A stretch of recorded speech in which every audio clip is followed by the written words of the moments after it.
Human metapneumovirus HMPV নতুন কোনো virus নয়। 2001 সালে আবিষ্কৃত ইনফ্লুয়েঞ্জা ঘরানার এই ভাইরাস বহু আগেই শনাক্ত হয়েছিল বাংলাদেশে।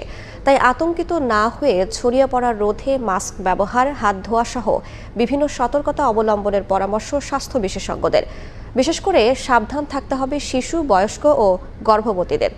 উন্নত দেশগুলো করোনা অতিমারির ধাক্কা অনেকটা সামলে উঠলেও উন্নয়নশীল ও অনুন্নত দেশগুলোর অর্থনীতি এখনও এর ক্ষত বয়ে বেড়াচ্ছে। সম্প্রতি চীন, জাপান, মালয়েশিয়া সহ এশিয়ার বিভিন্ন দেশে হিউম্যান মেটানিউমোভাইরাস HMPV ছড়িয়ে পড়ায় আবারও উদ্বেগে বিশ্ব। সোমবার ভারতে 2 শিশুর শরীরে এই ভাইরাস শনাক্ত হওয়ার খবরে দুশ্চিন্তা বেড়েছে বাংলাদেশেও। তবে স্বাস্থ্য বিশেষজ্ঞরা বলছেন, এই ভাইরাস বহু আগে থেকেই বাংলাদেশ সহ বিভিন্ন দেশে শনাক্ত হয়েছে। তাই আতঙ্কিত না হয়ে সতর্ক থাকতে হবে।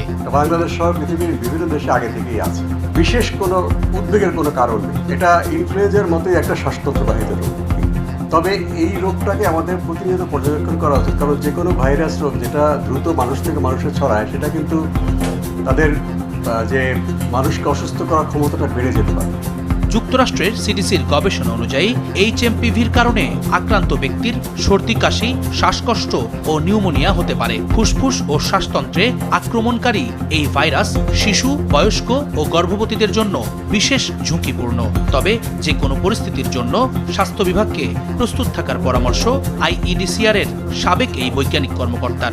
যারা শিশু, যাদের বয়সটা বেশি, গর্ভবতী নারী কিংবা যারা দীর্ঘদিন ধরে অন্যান্য রোগে ভুগছেন, তাদের কিন্তু অন্যান্য রোগের মতো এই মেটানিউমোভাইরাস হলে তাদেরকে জটিলতা হতে পারে। কাজেই তাদের ক্ষেত্রে এরকম যদি জ্বর, সর্দি, হাঁচি, কাশি হয়, তাকে অবশ্যই আমাদেরকে আইসোলেশনে নিয়ে গিয়ে তাকে লক্ষণভিত্তিক চিকিৎসা দিতে হবে।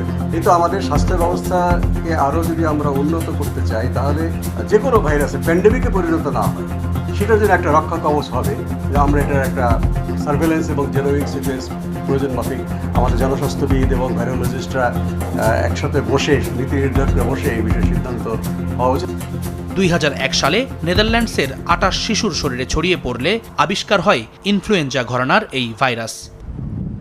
জুম্মান সাদিক, জ্যাভলিন, সময় সংবাদ, ঢাকা।